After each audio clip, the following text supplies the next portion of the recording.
Good afternoon students. আজকে নষ্টনীর ছোট গল্পের দ্বাদশ পরিচ্ছেদ আলোচনা করব যারা MA কলকাতা বিশ্ববিদ্যালয় তাদের জন্য।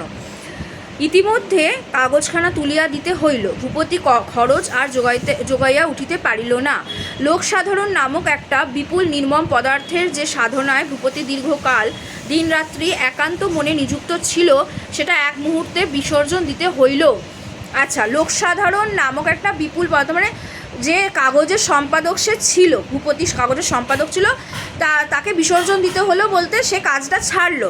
আচ্ছা, ভূপতির জীবনের সমস্ত চেষ্টা যে অভ্যস্ত পথে গত 12 বৎসর অবিচ্ছেদে চলিয়া আসিতেছে, সেটা হঠাৎ এক জায়গায় যেন জলের মাঝখানে আসিয়া পড়িল। মানে কি, এখানে বলা হচ্ছে যে ভূপতি তার নিজস্ব মানে সন্তান সম যাকে বলে, তার কাগজকে মানে তার পত্রিকাকে সে সন্তানের মতো লালন পালন করছিল, কিন্তু তার যেহেতু অনেক ধার দেনা হয়ে গিয়েছিল, সে বিশ্বাসঘাতকতার সম্মুখীন হয়েছিল, সেই কারণে তার কিন্তু এই পদক্ষেপ তাকে ছাড়তে হলো এবং তার সমস্ত কাজ পণ্ড হলো, জলে এসে পড়লো। ইহার জন্য ভূপতি কিছুমাত্র প্রস্তুত ছিল না, এই ঘটনার জন্য সে কিন্তু প্রস্তুত ছিল না। অকস্মাৎ বাধাপ্রাপ্ত তাহার এতদিনকার সমস্ত উদ্যমকে সে কোথায় ফিরাইয়া লইয়া যাইবে। তাহারা যেন উপবাসী অনাথ শিশু সন্তানদের মতো ভূপতির মুখের দিকে চাহিল। এবার যে তার এতদিন ধরে যে কাজ করেছে সেই কাজগুলোকে শিশু সন্তান বলা হচ্ছে। একটু আগে আমি বললাম সন্তান সম, তার দিকে তাকিয়ে রইল। মানে এবার কি হবে, ভূপতি কিছু উপায় পেল না। তখন ভূপতি কী করলো, তাহাদিগকে আপন অন্তঃপুরে মানে কাগজগুলোকে আর কি নিজের অন্তঃপুরে করুণাময়ী শুশ্রূষা পরায়ণা নারীর কাছে আনিয়া দাঁড় করাইল। এখানে নারী বলতে চারুর কথা বলা হয়েছে। আচ্ছা, নারী তখন কি ভাবিতেছিল, সে মনে মনে বলিতেছিল, এ কি আশ্চর্য। দেখো এইখানে কেমন ফিলোসফি আছে, রবীন্দ্রনাথ ঠাকুর এইখানে বলার চেষ্টা করছেন। এইখানে নষ্টনীরের তাৎপর্য কোথায়, নারী কেন, চারুই তো বলতে পারতেন, কিন্তু নারী কেন বলছেন। আর ভূপতি, এখানে ভূপতির নাম কিন্তু আছে, তাহলে ভূপতিকে পুরুষ বলা হচ্ছে না কেন? না, নারী মনস্তত্ত্বের দিক থেকে দেখতে গেলে এখানে নারী দিয়েই উনি শুরু করেছেন, কারণ চারুর মনটা কেমন, চারু শুশ্রূষা পরায়ণা কেন বলা হচ্ছে, সে কাগজপত্রগুলোকে যত্নে রাখবে, সে সমর্পণ করছে কার কাছে, চারুর কাছে। সম্পূর্ণরূপে ভূপতি কিন্তু চারুর কাছে চলে যাচ্ছে, কিন্তু চারু এখনও কিন্তু অ্যাকসেপ্ট করে উঠতে পারছে না। এখানেই নষ্টনীরের ছোট তাৎপর্য দেখো।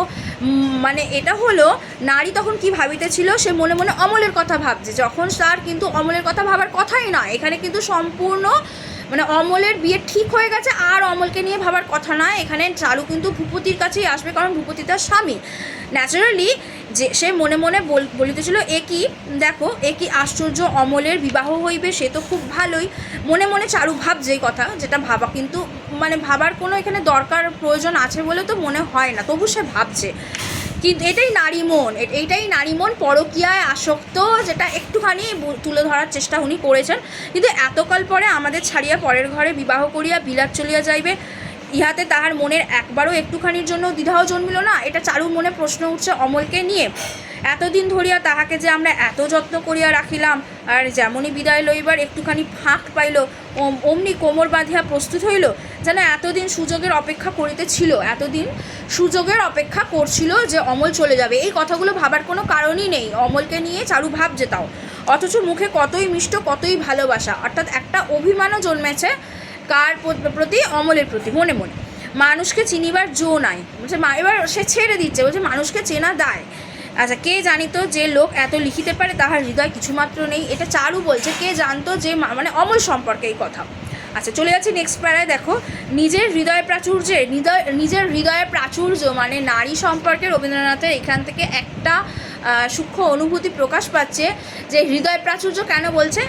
আসলে আগের যে প্যারাগ্রাফটা বুঝতে পারছো, নারী বলতে এখানে চারু, এবং চারুর মনটা কতটা অমলের প্রতি আছে আর কতটা ভূপতির প্রতি, সেইটা কিন্তু প্রাচুর্যতা তখনই কিন্তু সত্যিকারের প্রাচুর্য যখন তার স্বামীর প্রতি থাকে, কিন্তু সে কিন্তু অপর এক পুরুষের প্রতি, সে তার কথাই ভাবছে। তো এটাকে উনি হৃদয় প্রাচুর্য বলছেন, তো কোন অ্যাঙ্গেলে বলছেন আশা করি তোমরা বুঝতে পারছো। নিজের হৃদয় প্রাচুর্যের সহিত তুলনা করিয়া চারু অমলের শূন্য হৃদয়কে অত্যন্ত অবজ্ঞা করিতে অনেক চেষ্টা করিল। সে অবজ্ঞা করছে কিন্তু পারিল না। ভিতরে ভিতরে নিয়ত একটা বেদনার উদ্বেগ তপ্ত শুলের মতো তাহার অভিমানকে ঠেলিয়া ঠেলিয়া তুলিতে লাগিল। অমল আজ বাদে কাল চলিয়া যাইবে, তবু এ কয়দিন তাহার দেখা নাই। আমাদের মধ্যে যে পরস্পর একটা মনান্তর হইয়াছে সেটা মিটাইয়া লইবার আর অবসর হইল না। মানে কিছু একটা মিসআন্ডারস্ট্যান্ডিং হয়েছে, সেটা মেটানোর আর সময় নেই। চারু প্রতিক্ষণে মনে করিল অমল আপনি আসিবে, অমল আপনি আসিবে। চারু খালি ভাবছে অমল আসবে, ঠিকই আসবে, তাহাদের এতদিনকার খেলাধুলা কেমন করিয়া ভাঙিবে না। কিন্তু অমল আর আসেই না। এটা চারু ভাবাটাই ভুল যে অমল আবার আগের মতো আসবে। অমলের তো এবার বিয়ে যখন একটা ঠিক হয়ে গেছে, তখন অমলের কিন্তু সেই দিকেই থাকার কথা, কিন্তু অমলে সেটা অমল আছে, অমল কিন্তু নেই। চারুর ভাবনায় অমল আছে, কিন্তু অমল এখানে কোথাও নেই, ঠিক আছে? এইখানে কিন্তু চিত্রে কোথাও অমল নেই, কিন্তু চারুর ভাবনার মধ্যে আছে। চারু প্রতিক্ষণে মনে করে অমল আসবে, তাহাদের এতদিনকার খেলাধুলা এমন করিয়া ভাঙিবে না। কিন্তু অমল আর আসেই না। অবশেষে যখন যাত্রার দিন অত্যন্ত নিকটবর্তী হইয়া আসিল, তখন চারু নিজেই অমলকে ডাকিয়া পাঠাইল। দেখা গেল অমল আর আসছে না। অমল আর চারুর সঙ্গে আগের মতো সেই খোলামেলাভাবে যে মেশাটা, সেটা আর করছে না। তখন চারু নিজেই গিয়ে ডাকলো। অমল বলিল আর একটু পরে যাচ্ছি। চারু তাহাদের সেই বারান্দার চৌকিটাতে গিয়া বসিল। সকালবেলা হইতে ঘন মেঘ করিয়া গুমট হইয়া আছে। চারু তাহার খোলা চুল এলো করিয়া মাথায় জড়াইয়া একটা হাত পাখা লইয়া ক্লান্ত দেহে অল্প অল্প বাতাস করিতে লাগিল। অত্যন্ত দেরি হইল, ক্রমে তাহার হাত পাখা আর চলিল না। রাগ দুঃখ অধৈর্য তাহার বুকের ভিতরে ফুটিয়া উঠিল। মনে মনে বলিল নাই আসিল অমল, তাতেই বা কি? এতে যদি অমল নাই বা আসে, তাতে কি আছে? ও নিজেই নিজের মনে প্রশ্ন আসছে, নিজেই উত্তর দিচ্ছে, নিজেই সে অমলকে মানে মন থেকে তাড়াচ্ছে, আবার নিজেই মনে নিয়ে আসছে। মানে এইগুলো হচ্ছে নারী মনস্তত্ত্ব। একটা পুরুষের প্রতি যখন নারীর একটা দুর্বলতা এসে যায়, তখন তার মনে নানা রকম প্রশ্নের সঞ্চার ঘটে। সেটাই এখানে তুলে ধরছেন যে গল্পকথক, যে যখন তার মনে এই ব্যাপারগুলো ঘটছে না, নারী মনস্তত্ত্ব এখানেই। অত্যন্ত দেরি হইল, ক্রমে তাহার হাত পাখা চলিল না। যাই হোক, নাই আসিল অমল, তাতেই বা কি? কিন্তু তবু পদশব্দ মাত্রই তাহার মন দ্বারের দিকে ছুটিয়া যাইতে লাগিল। যদি সে না আসে তাতে কোনো যায় আসে না, কিন্তু যদি সে আসে তবু সে মানে তখন সে যাবে। মানে কে যাবে? চারু যাবে। আশা করি বোঝাতে পারছি। দূর গির্জায় 11টা বাজিয়া গেল স্নানান্তে। এখনই ভূপতি খাইতে আসিবে। এবার ভূপতির কথায় আসছি। ভূপতি আসবে। ভূপতি তো তার স্বামী, সে আসছে। এখনও আধ ঘন্টার সময় আছে। এখনও অমল যদি আসে, মানে ভূপতি আসার আগে অমল যদি আসে, তাহলে কিছুক্ষণ সময় অমলের সাথে কাটাবে, এটাই চারু ভাবছে। আচ্ছা, যেমন করিয়া হোক তাহাদের কয়েকদিনকার নীরব ঝগড়া আজ মিটাইয়া ফেলিতে হইবে। যাই হোক, তারা নীরব ঝগড়া বলতে অমলের মনে হয়তো সেরকম কিছু ছিল না, কিন্তু সবসময় চারু তার দ্বন্দ্বে ভোগে অমলকে নিয়ে। এবার সে ঝগড়া বলছে, মনে মনে যে ঝগড়া, সেটা মিটিয়ে ফেলতে হবে। অমলকে এমনভাবে বিদায় দেওয়া যাইতে পারে না, অমলকে সে এভাবে ছাড়বে না। এই সমবয়সী দেওর ভাজের মধ্যে যে চিরন্তন মধুর সম্বন্ধটুকু আছে, অনেক ভাব আড়ি, অনেক স্নেহের দৌরাত্ম্য, অনেক বিশ্রদ্ধ সুখালোচনায় বিজড়িত একটি চিরছায়াময় লতা বিতান। মানে এই যে সত্যি তখন মানে যে সময়ের এটা শুধু সেই সময়ের বলে নয়, যে মানে যাদের মধ্যে থাকে এই সম্পর্কগুলো, সেগুলো অটুট সেই সম্পর্ক এখনও পর্যন্ত আছে। দেওর আর ভাজের মধ্যে যে সম্পর্কগুলো, এই সমবয়সী হয়ে গেলে সেখানে সব ধরনের খুনসুটি চলতে থাকে। সেই চিরন্তর মধুর সম্বন্ধটুকু থাকে, এখনও আছে। অনেক ভাব আড়ি, অনেক স্নেহের দৌরাত্ম্য, অনেক বিশ্রদ্ধ সুখালোচনা সব হয়ে থাকে, বিজড়িত একটি চিরছায়াময় লতা বিতান। অমল সে কি আজ ধুলায় লুটাইয়া গিয়া বহুদিনের জন্য বহুদূরে চলে যাবে? এইগুলো হচ্ছে চারুর মনের ভাব। সে বলতে চাইছে অমল কি তাহলে এই এতদিনের যে চারু দেখো, অমল কিন্তু অনেক বুঝদার। চারু যে বুঝদার নয় তা না, কিন্তু অমলের থেকে তো কম বুঝদার।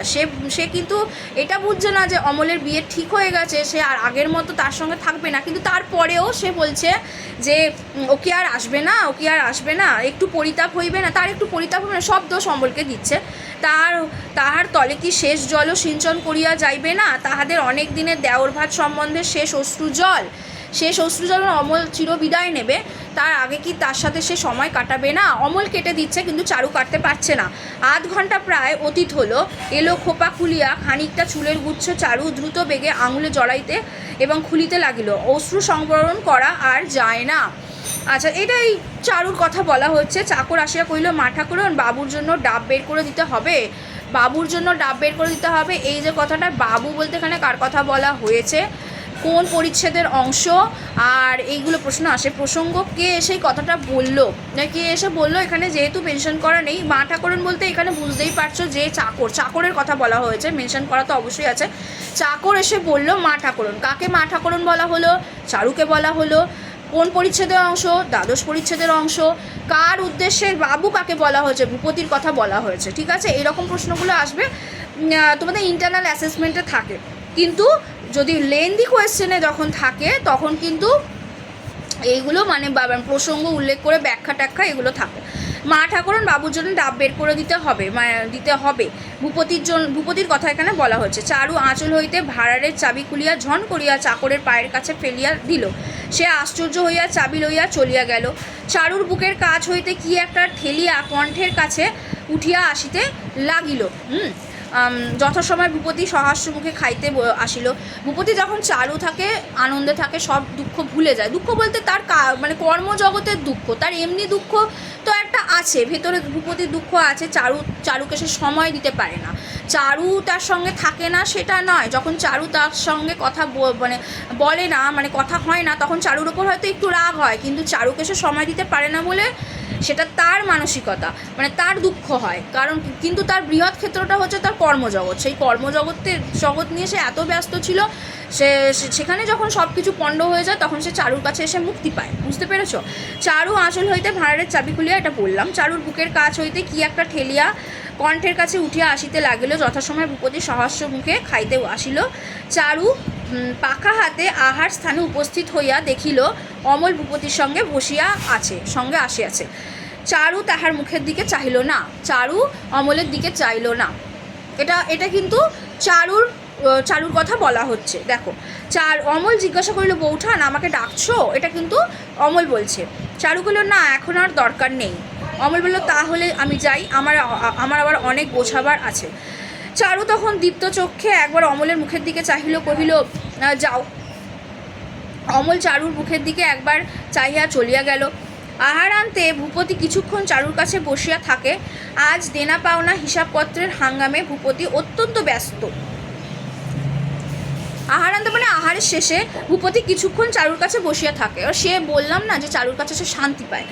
আজ দেনা পাওনা হিসাবপত্রের হাঙ্গামে ভূপতি অত্যন্ত ব্যস্ত, তাই আজ অন্তঃপুরের বেশিক্ষণ থাকিতে পারিবে না বলিয়া কিছু ক্ষুণ্ণ হইয়া কহিল, আজ আর আমি বেশিক্ষণ বসতে পারছি না, আজ অনেক ঝঞ্ঝাট। চারু বলিল, তা যাও না।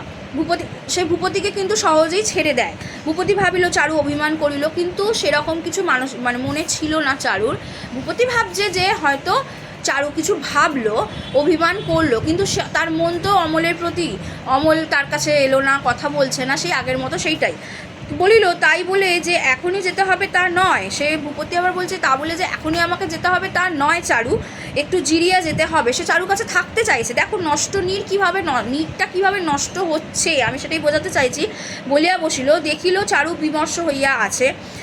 ভূপতি অনুতপ্ত চিত্তে অনেকক্ষণ বসিয়া রহিল, কিন্তু কোনো মতেই কথা জমাইতে পারিল না। অনেকক্ষণ কথোপকথনের বৃথা চেষ্টা করিয়া ভূপতি কহিল, অমল তো কাল চলে যাচ্ছে, কিছুদিন তোমার বোধ হয় খুব একলা বোধ হবে।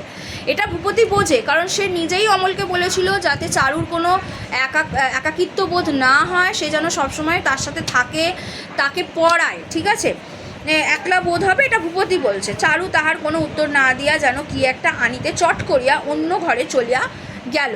সে কি করলো? চট করে অন্য ঘরে চলে গেল। মানে কে গেল? চারু গেল। ভূপতি কিয়ৎক্ষণ অপেক্ষা করিয়া বাইরে প্রস্থান করিল। ভূপতি কী করলো? কিছুক্ষণ বাইরে চলে গেল কিছুক্ষণ অপেক্ষা করে। চারু আজ অমলের মুখের দিকে চাহিয়া লক্ষ্য করিয়াছিল, অমল এই কয়দিনের অত্যন্ত রোগা হইয়া গেছে। সে কিন্তু অমলের স্বাস্থ্য দেখছে, তার মুখেও তরুণতার সেই স্ফূর্তি একেবারেই নাই। মানে আশা করছি বোঝাতে পারছি যে তাহার মুখে তরুণতার, মানে আগে যেমন অমলকে সে যেভাবে দেখছিল তারুণ্য, সেই তরুণতার স্ফূর্তি তার মধ্যে ছিল না। ইহাতে চারু সুখও পাইল, বেদনাও বোধ করিল। সুখও পাইল, বেদনা বোধ করিল। সুখ কেন পাচ্ছে? নারী মনস্তত্ত্ব, এখানে সুখ কেন পাচ্ছে? ঠিক হয়েছে, ওর সঙ্গে ছিল না, সেই কারণে স্যার মনে মনে সেই ঠিক হয়েছে এমন একটা ব্যাপার। সুখও পাইল। একটা সুখ হচ্ছে অমল তার কাছে এসেছে, কথা বলছে, এইটা একটা সুখ, তার মনের ব্যাপার। আর বেদনাও বোধ হচ্ছে, কারণ সে রোগা হয়ে গেছে, এটা তার সবথেকে বড় বেদনা।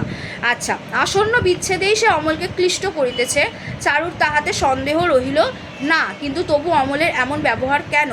কেন সে দূরে দূরে পালাইয়া বেড়াইতেছে, বিদায়কালকে কেন সে ইচ্ছাপূর্বক এমন বিরোধ তিক্ত করিয়া তুলিতেছে, বিদায়কালকে কেন ইচ্ছাপূর্বক এমন বিরোধ। দেখো চারুর মনে একটা প্রশ্ন আসছে যে যাওয়ার আগে কেন চারুর সাথে সে আগের মতো ব্যবহারটা করছে না অমল, বেশি বেশি সময় কাটাচ্ছে না কেন।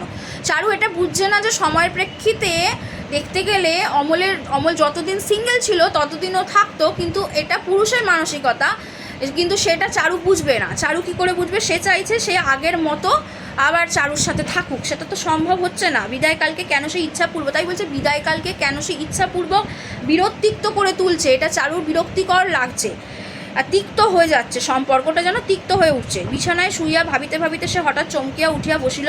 হঠাৎ মন্দার কথা মনে পড়িল, যদি এমন হয় অমল মন্দাকে ভালোবাসে, এই সব মনে ওর আসছে। এদিকে বিবাহের ঠিক হয়ে গেছে, এখনও ভাবছে ও মন্দাকে যদি অমল ভালোবাসে, কারণ অমল চারুর কাছে এলো না, তার মানে মন্দাকে ভালোবাসে, এটা চারুর মনস্তত্ত্ব। মানে চারু আস্তে আস্তে কীভাবে বেড়ে উঠছে মানসিকতার দিক থেকে। মন্দা চলিয়া গেছে বলিয়াই যদি অমল এমন করিয়া ছি বলছে, এমন করে এভাবে ছি, এই যে পরকীয়া সম্পর্কটা, এখানেও তার মনে একটা সন্দেহ ঢুকেছিল, সেইটাকে ও বলছে, ধিক্কার জানাচ্ছে। অমলের মনে কি এমন হইবে, এত ক্ষুদ্র, এত কলুষিত, ও মনে নিজেই মানে ভাবছে যে অমলের মন এতই ক্ষুদ্র, এতই কলুষিত, বিবাহিত রমণীর প্রতি তাহার মন যাইবে, অসম্ভব, বলছে অসম্ভব। সন্দেহকে একান্ত চেষ্টায় দূর করিয়া দিতে চাহিল, কিন্তু সন্দেহ তাহাকে সবলে দংশন করিয়া রহিল। সে এত সন্দেহবাতিক, মানে সন্দেহগ্রস্ত, মানে মনটা তার এতটাই সন্দেহবাতিকগ্রস্ত ছিল। আচ্ছা, এমনি করিয়া বিদায়কাল আসিল, মেঘ পরিষ্কার হইল না। অমল আসিয়া কম্পিত কণ্ঠে কহিল, বৌঠান, আমার যাওয়ার সময় হয়েছে, তুমি এখন থেকে দাদাকে দেখো, তার বড় সংকটের অবস্থা, তুমি ছাড়া তার আর সান্ত্বনার কোনো পথ নেই। এ ভাবছে মানে অমল কিন্তু চলে যাচ্ছে বলে সেটা দুঃখ হচ্ছে, সেগুলো অমলের মনের ব্যাপার, সেটা চারু বুঝছে না। অমল অন্য দৃষ্টিভঙ্গি থেকে সে তার বলে গেল, তার বলার কথাগুলো সে বলে গেল। অমল ভূপতির বিষণ্ণ ম্লান ভাব দেখিয়া সন্ধান দ্বারা তাহার দুর্গতির কথা জানিতে পারিয়াছিল। ভূপতি যে কিরূপ নিঃশব্দে আপন দুঃখ দুর্দশার সহিত একলা লড়াই করিতেছে, কাহারও কাছে সাহায্য বা সান্ত্বনা পায় নাই, অথচ সে কিন্তু চেয়েছিল চারুর কাছে সান্ত্বনা পেতে, চারুর কাছে এসে তার শান্তি, তার মুক্তি, কিন্তু সে পায়নি। অথচ আপন আশ্রিত পালিত আত্মীয় স্বজনদিগকে এই প্রলয় সংকটে বিচলিত হইতে দেয় নাই, ইহা সে চিন্তা করিয়া চুপ করিয়া রহিল। তারপরে সে চারুর কথা ভাবিল, নিজের কথা ভাবিল, কর্ণমূল লোহিত হইয়া উঠিল, সবেগে বলিল, চুলোয় যাক আষাঢ়ের চাঁদ আর অমাবস্যার আলো। আষাঢ়ের চাঁদ আর অমাবস্যার আলো যে দুটো লেখা ছিল, চুলোয় যাক, আমি ব্যারিস্টার হয়ে এসে দাদাকে যদি সাহায্য করতে পারি তবেই আমি পুরুষ মানুষ। আচ্ছা, এটা অমলের কথা বলা হচ্ছে, ঠিক আছে। অমল ভূপতির বিষণ্ণ ম্লানভাব দেখিয়া সন্ধান দ্বারা তার দুর্গতির কথা জানিতে পারিয়াছিল। কীভাবে দুর্গতির কথা সে বুঝতে পারছে যে ভূপতির অবস্থাটা এখন কেমন হয়েছে, তার কাগজপত্রের অবস্থা কেমন, তার ধার দেনা সবই সে দেখছে। এবার ভূপতি যে কী রূপে নিঃশব্দে আপন দুঃখ দুর্দশার সহিত একলা লড়াই করছে, যে একলা একটা পুরুষও, আমি বলেছিলাম এখানে ভাইয়ে ভাইয়ে যে সম্পর্কটা এখানে দেখানো হয়েছে, যেখানে কিন্তু অমল ভূপতিকে বুঝতে পারছে, ভূপতি অমলকে বোঝে, এখানে কিন্তু চারুর এখানে এন্ট্রি নেই। দেখো ভূপতি কীরূপ নিঃশব্দে দুঃখ দুর্দশার সহিত একলা লড়াই করছে, কাহারও কাছে সান্ত্বনা পায়নি, অথচ আপন আশ্রিত পালিত আত্মীয় স্বজনদিগকে এই প্রলয় সংকটে বিচলিত হইতে দেয় নাই, ইহা সে চিন্তা করিয়া চুপ করিয়া রইল। তারপরে সে চারুর কথা ভাবিল, নিজের কথা ভাবিল, কর্ণমূল, তারপর সে চারুর কথা ভাবছে। কর্ণমূল লোহিত হইয়া উঠিল, মানে লোহিত মানে লাল হয়ে গেল, মানে রাগ হচ্ছে। সবাইকে বললো, চুলোয় যাক আষাঢ়ের চাঁদ, মানে চারুর ওপর এবার রাগ হচ্ছে। আষাঢ়ের চাঁদটা কে লিখেছিল অমল, আর অমাবস্যার আলোকে লিখেছিল চারু লিখেছিল, ঠিক আছে। আমি ব্যারিস্টার হয়ে এসে দাদাকে যদি সাহায্য করতে পারি তবেই আমি পুরুষ মানুষ, এটা কিন্তু অমলের ব্যক্তিত্ব, তার মানসিকতা। গত রাত্রি সমস্ত রাত জাগিয়া চারু ভাবিয়া রাখিয়াছিল অমলকে বিদায়কালে কি কথা বলিবে। চারু শুধু ভাবছে অমলকে যাওয়ার আগে কি কথা বলবে। সহাস্য অভিমান এবং প্রফুল্ল ঔদাসীন্যের দ্বারা মাজিয়া সেই কথাগুলিকে সে মনে মনে উজ্জ্বল ও শানিত করিয়া তুলিয়াছিল। কিন্তু বিদায় দিবার সময় চারু মুখের কোনো কথাই বাহির হইল না। সে কেবল বলিল, চিঠি লিখবে তো অমল?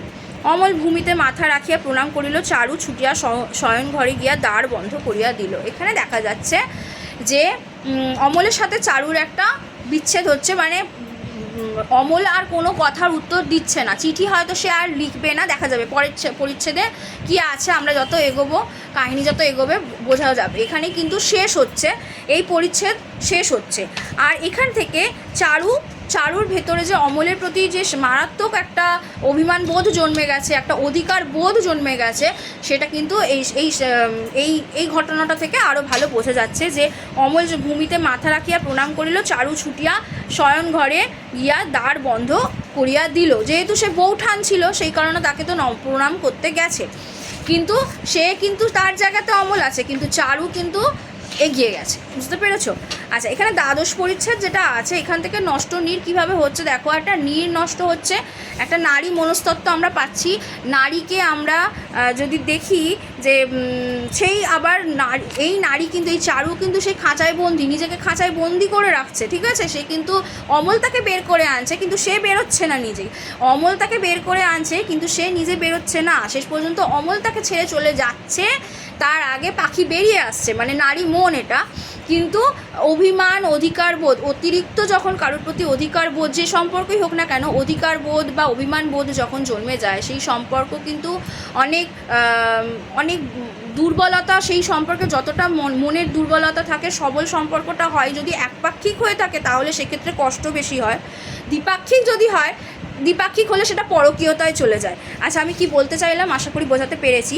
এখান থেকে প্রশ্ন কি হতে পারে দেখো, এখানে তোমাদের এইখান থেকে প্রথম প্যারাগ্রাফে এখানে নষ্ট নীর আমি ছোট ছোট বলে দিলাম। নীরটা নষ্ট হচ্ছে ভূপতি আর চারু, নীর আবার নষ্ট হতে কেননা অমলকে ছাড়া চারু সময় কাটাতে পারে না। অমল এবার চলে যাচ্ছে, দূরে চলে যাচ্ছে, তাই ভূপতির সাথে চারুর যে এবার শুধু আর কেউ নেই, ভূপতিই আছে একা, আর কিন্তু কোনো অমল নেই, মন্দা নেই, উমাপদ কেউ নেই, এখানে আর কেউ নেই। কিন্তু নীরটা কিন্তু সেই নষ্টের দিকেই যাচ্ছে, তো নষ্ট নীর। আচ্ছা, এখানে নিজের হৃদয় প্রাচুর্যের সহিত তুলনা করিয়া চারু অমলের শূন্য হৃদয়কে অত্যন্ত অবজ্ঞা করিতে অনেক চেষ্টা করিল, কিন্তু পারিল না। এই কথা কেন বলা হয়েছে? নিজের হৃদয়ের প্রাচুর্য বলতে আগের ব্যাকটা দেখতে হবে। আগে ব্যাকে কি বলেছে, নারী তখন কি ভাবিতেছিল, এইখান থেকেও প্রশ্ন আসে। ওই যে অমলকে নিয়ে যে চারু ভাবছিল, এই ঘটনাগুলো একটু তুলে ধরতে হবে। নারী তখন কি ভাবিতেছিল, নারী কাকে বলা হয়েছে, কেন বলা হয়েছে, নারী কেন বলা হয়েছে, আশা করি তোমরা পারবে। নারী বলতে এখানে নারী মনকে বোঝানো হয়েছে, এটা চারুর মনকে বোঝানো হয়েছে। সেই কারণে এখানে সকল নারীকে উদ্দেশ্য করে তিনি নারী মনস্তত্ত্বকে তুলে ধরেছেন, যে নারীর মন কেমন হয়, নারী কি ভাবছে।